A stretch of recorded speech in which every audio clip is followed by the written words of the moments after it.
E aí galera que assistiu ao canal, tudo bem com vocês? Bom, o homem é o resultado do meio social em que foi socializado. Bom, vou começar falando da antropologia, e a antropologia ela vem de duas palavras gregas que significa anthropos, que é homem, e logos, que é razão. Bom, e a antropologia ela estuda o homem. E você vai pensar, tipo, nossa, o homem, que vago, vou lá, vou me candidatar e vou deixar eles fazerem um estudo pra mim ganhar dinheiro. Além de um aspecto físico, psicológico, até mesmo biológico. E com isso, quando ela vai se desenvolvendo, ela vai começar a se perguntar várias coisas. Ela vai começar a ter origem. E vai começar a surgir a antropologia filosófica. Que vai começar a se perguntar, tipo, quem sou eu? Minha origem, da onde eu vim? Da onde eu vim seria o meu destino. E pra onde eu vou também seria igualado a um destino. O que é o ser humano, ou até mesmo o que distingue a nossa espécie das demais espécies do planeta, animais, plantas, etc.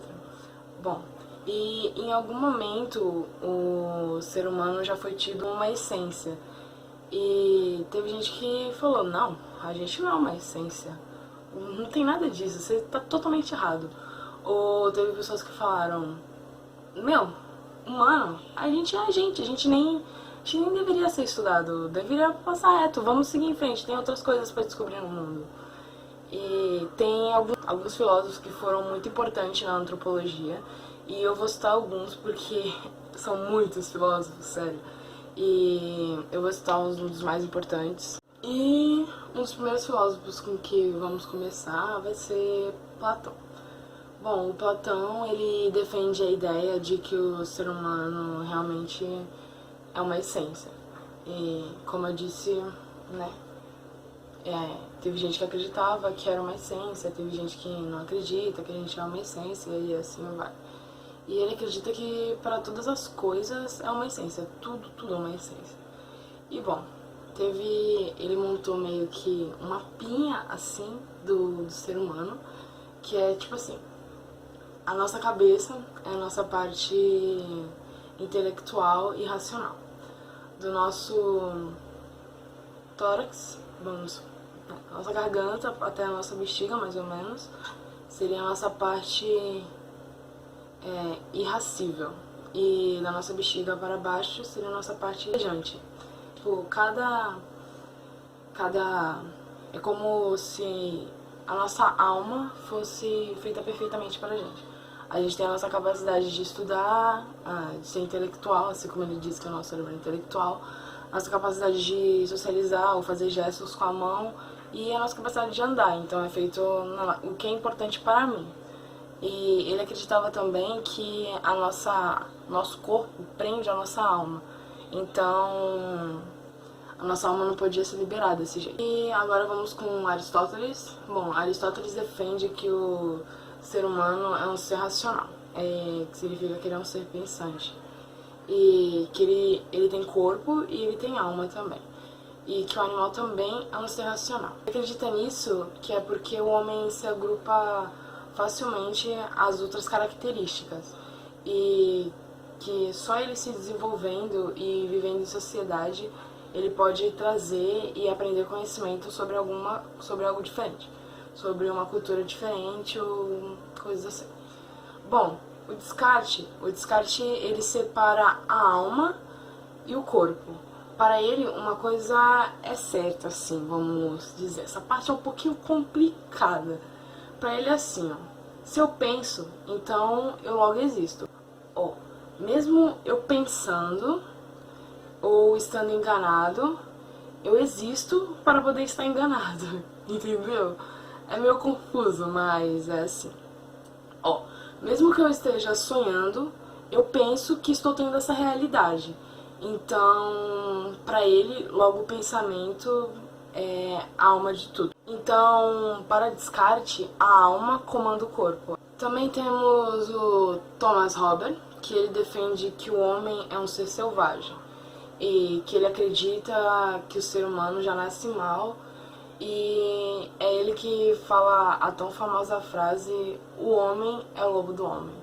Ele acredita que o mundo já é, como posso dizer, já é um mundo egoísta. Já, logo que você nasceu, você já é mal. Você já é um ser egoísta que vai desprezar o outro, que vai atacar o outro, que é um ser selvagem. E é isso, pra ele é isso. E que o Estado que vai trazer paz a você. Também temos o nosso último filósofo que eu vou falar agora, que é Jean-Jacques Rousseau, que tem um pensamento totalmente contrário do Thomas. Ele acha que a gente nasce bom e que é a sociedade que nos corrompe. E Jean, ele acredita que só a educação pode trazer o nosso conhecimento, pra gente não ser mal, selvagem, como o Thomas diz. O Jean acredita que só a sociedade pode dar uma boa educação para o ser humano. Como eu disse, a antropologia vem de duas palavras gregas, que é anthropos, homem, e logos, que é razão. Então, afinal de contas, o que quer dizer a antropologia? O estudo do homem com a razão? Bom, talvez. Mas com isso, vocês não acham que a gente vê bastante coisa, estudo do homem com a razão. Vem abrir vamos supor assim, uma diversidade, abrange muitas coisas. Começando a ficar meio vago, assim, vamos dizer. Então, se a gente colocar uma outra palavra, diversidade. Diversidade, se a gente pensar mais um pouquinho, a gente pode ter uma palavra próxima, não tão, mas que tem o mesmo sentido, que é cultura. E a antropologia, ela vai tentar entender essa diversidade humana. E essa diferença é justamente a nossa cultura. Quando eu falo nossa, eu não quero dizer a nossa cultura aqui, Brasil. Eu tô falando da cultura de todo mundo. E a diversidade, vamos dizer que é o ponto central da antropologia. A antropologia vai procurar conhecer outras formas de cultura ou até mesmo tentar fazer outras formas de cultura. Eu vou mostrar alguns exemplos que vão estar passando. Bom, como vocês vão ver na imagem, algumas têm uns pontos bem semelhantes, algumas têm uns pontos muito menos semelhantes. Isso é o que importa para a antropologia, é a diversidade. É o que, vamos assim supor, o que está mais longe é melhor, para ela entender melhor. Então, vamos dar um exemplo, assim. Vamos falar sobre São Paulo e Rio de Janeiro. Bom, a gente não tá tão longe, mas, assim dizendo. Mas a diferença que a gente já vê é que bolacha é biscoito, claro, óbvio. Todo mundo sabe que é bolacha, não é biscoito, pelo amor de Deus. E também a gente vê que, bom, pelo menos eu que já viajei pro Rio de Janeiro uma vez, eu acho o povo de lá muito mais festeiro do que o daqui. E eles ficam acordados até tarde, eu fico tipo, meu Deus, vamos dormir, pelo amor de Deus, não tô aguentando mais. Se a gente for avançar um pouquinho mais longe, como por exemplo, vamos colocar São Paulo e Canadá. Eles são, geograficamente bem distantes.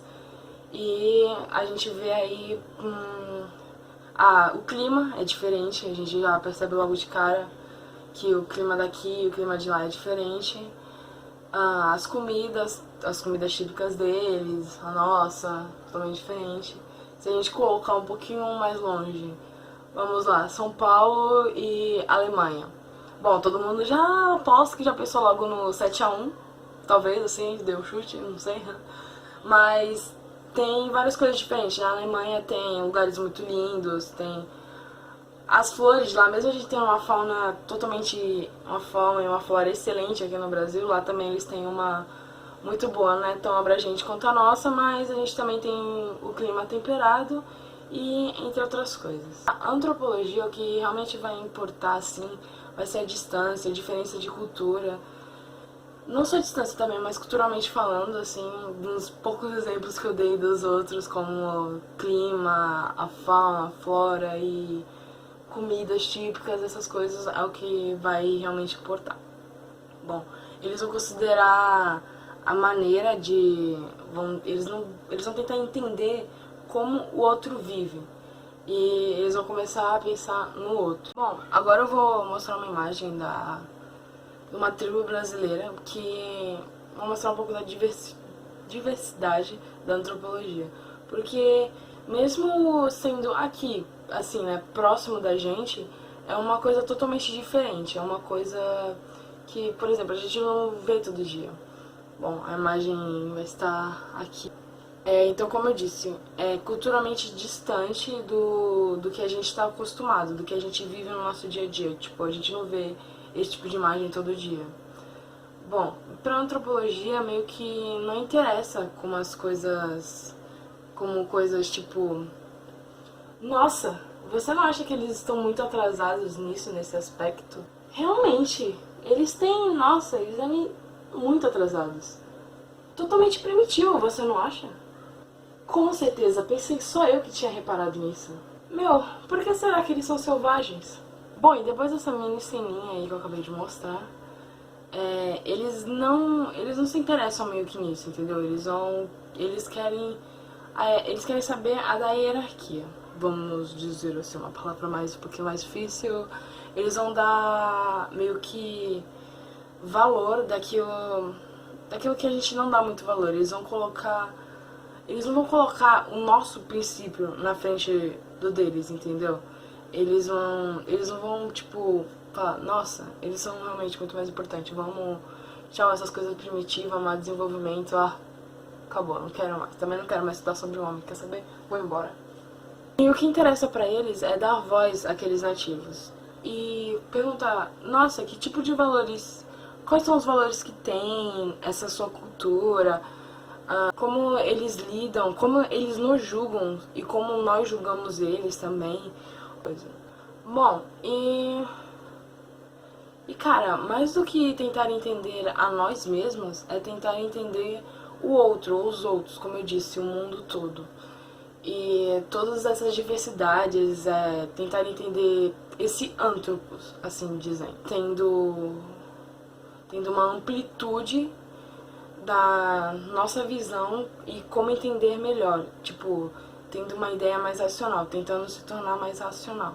E é assim que eu encerro a antropologia. A diversidade está em tudo, por exemplo, meu quadro ali do Harry Potter, os meus almofadas do Darth Vader e do Homem de Ferro, é uma diversidade que eu tenho. Eu gosto de geek, eu gosto dessas coisas, então eu simplesmente trago pra mim. E é isso. Tchau, até a próxima. Bom, pessoal, hoje o tema que eu vou explicar é filosofia política. E antes de iniciar o tema, eu vou deixar algumas palavras para deixar um pré-questionamento. A primeira palavra é homem. Segunda é deveres e direitos. Como todos sabem, um governo, ele precisa ter cidadãos, direitos e deveres, porque senão vira uma anarquia. E na Grécia Antiga, era um reino tirano que comandava tudo. Então, depois que teve a demolição desse reino tirano, entraram dois partidos, no qual um seguia para um caminho e outros seguiam para o outro, mas com a mesma forma de pensamento, a mesma democracia. Eles queriam saber o que o povo queria. Só que não era também bem assim. Tem uma contradição, pois nem todos podiam votar. Era só os filhos de atenienses, mulheres eram isentas de votar, só se fosse parente, alguma coisa do tipo. Escravos nem votavam. E então, eles se juntavam, o pessoal que não podia votar, os cidadãos que não podiam votar, se juntavam em ágoras para debater sobre política, tudo. Ágora significa praça, para quem não sabe. E eles ficavam debatendo sobre a política e basicamente a filosofia política, ela quer demonstrar o desenvolvimento do homem com o homem e tipo, colocar em grupos e para ver o que é. Era governado por um rei tirano, no qual ele tinha todo o poder e ele não tinha um porquê estar ali. Ele era tipo selecionado porque ou ele tinha muito dinheiro ou algo do tipo. Então entrou Aristóteles, Platão e Sócrates. Foi um dos três filósofos mais coerentes nessa questão de filosofia política. Foi os que mais debateram, bateram na tecla e falaram, não, isso tem que mudar. E política, no grego, significa polis. Polis, naquela época, na Grécia Antiga, significa cidades. Depois que o rei tirano saiu do poder, entraram dois partidos na Grécia Antiga. Entraram dois partidos no qual um partido defendia uma coisa e outro partido defendia outra. Só que, tipo, era a mesma forma de pensamento. Era o governo em si saber dos direitos e deveres do povo, de alguma forma, e fazer com que todos cumprissem algo. Então, nessa época, teve muitos conflitos, porque nem todos podiam votar. Estrangeiros eram imunes à votação, eles não eram cidadão, nenhum, não se consideravam cidadão. Escravos também, tipo, o que consideravam cidadão era os filhos dos atenienses, na época de Atenas, os mais ricos, e eles não podiam votar. Então, eles se reuniam em ágoras, que seriam praças, para ficar debatendo sobre a democracia política, entre aspas.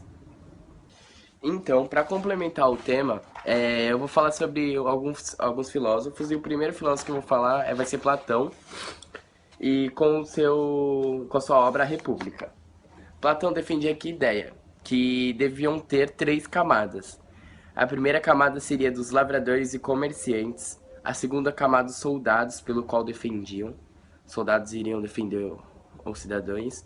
E a terceira camada, os intelectuais, que seriam os políticos, as pessoas que têm mais influência. Então, possivelmente, eu não sei se a ideia de separação para alguns é boa ou não, mas esse era o pensamento de Platão. Esse foi o primeiro pensamento de Platão. Então, o segundo filósofo vai ser Aristóteles, com a obra Política. Aristóteles apontava a ideia de que a natureza humana é a única justificativa para o homem se tornar homem e conviver em grupos. E na sua obra ele diz que o homem é um animal político. Depois disso teve vários questionamentos e puxaram pelo lado mais religioso, católico. Pelo qual, nessa época, a igreja católica estava muito avançada, então ela teve muita influência nessa obra. A igreja também teve muita influência na obra. Então, esse é um dos temas abordados pelo Aristóteles. Então, o último filósofo foi Maquiavel, com o tema abordado O Príncipe, a obra abordada O Príncipe. Maquiavel defendia que, ele aponta que sua ideia é que o bem e o mal são meios para chegar ao fim do mesmo jeito. E ele separa tudo, desde a ética, a moral, tudo, da política. E ele diz que política só tem que ser estudado como política e nada mais. Esse é um dos temas uma das coisas que ele fala, que é isso.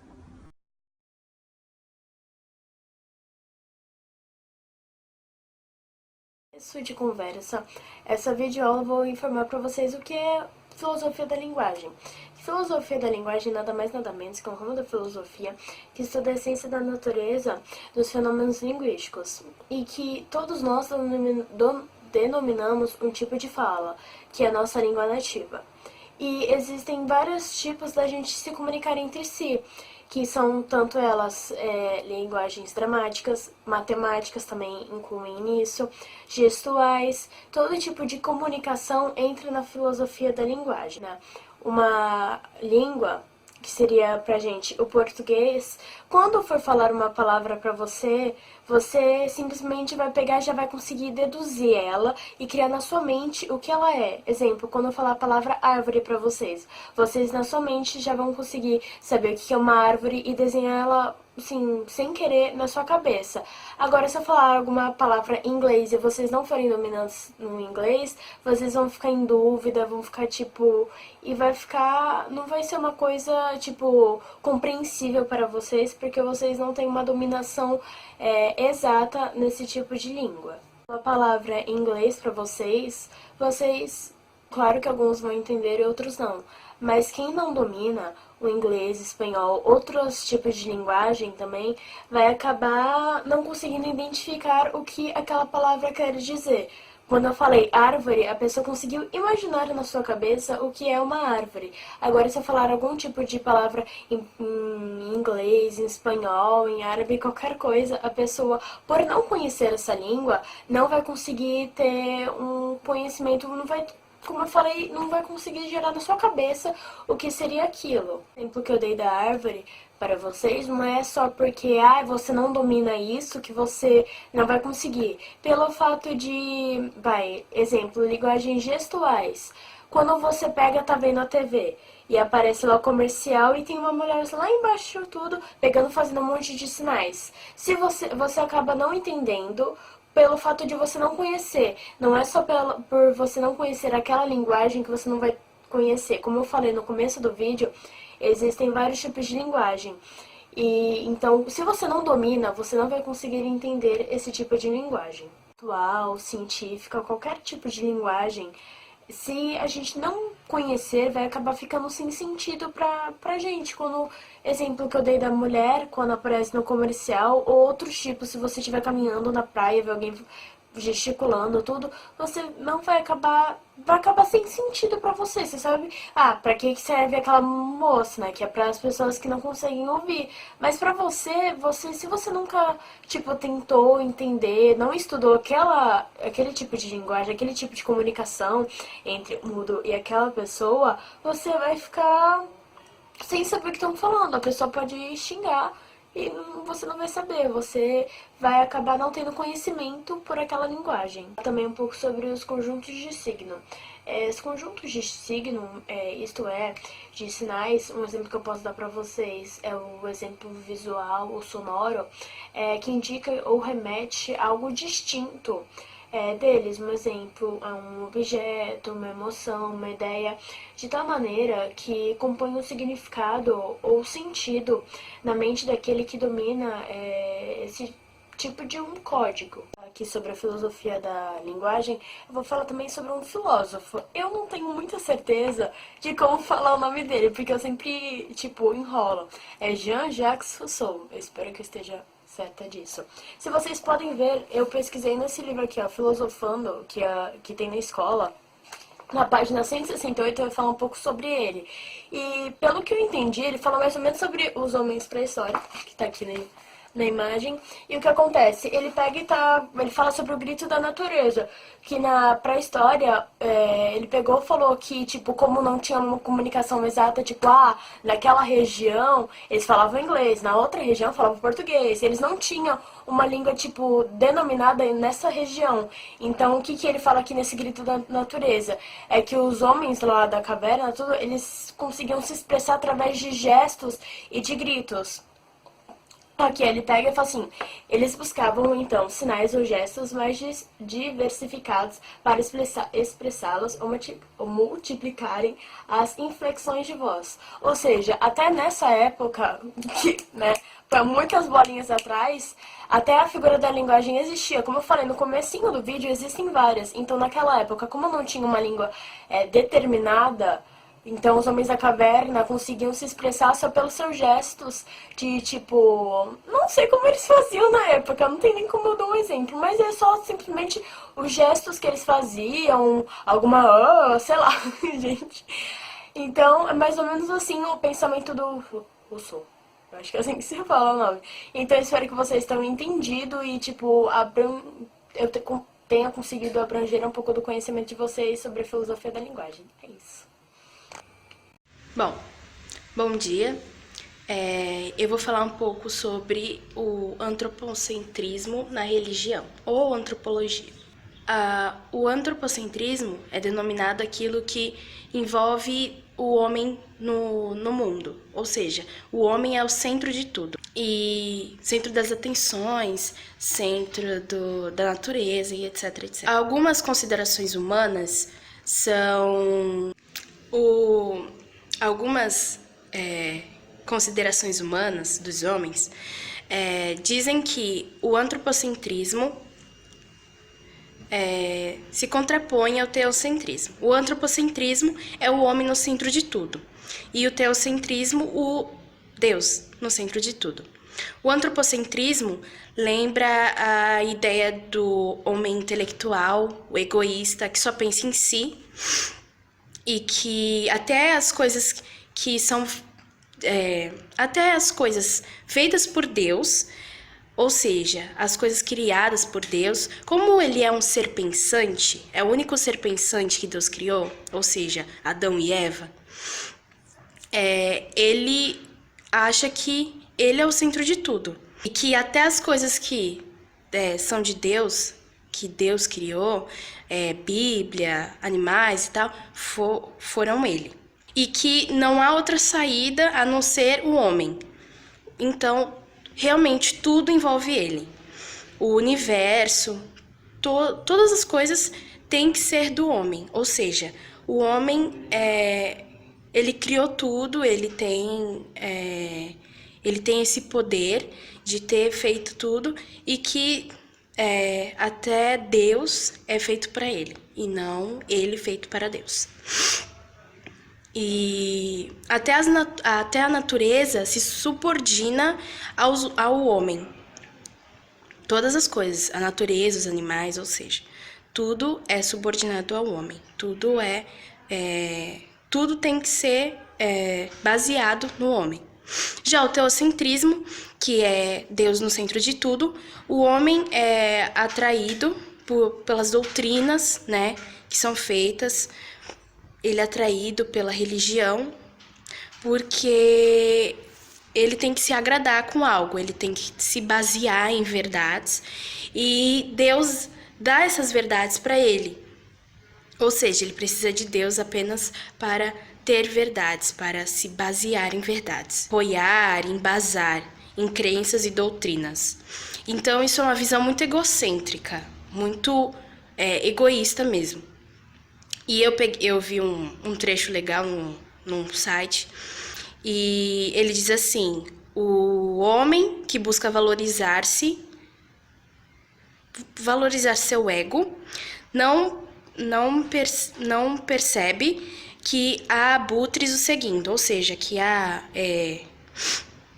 coisas atrás dele, esse ego, e que ele não buscando a Deus como um alvo de glorificação, como um alvo de eu preciso agradar a Deus para receber bênçãos, ou só porque eu tenho que agradar a Deus mesmo porque Ele me criou, ele inventa coisas que lhe faltam por dentro.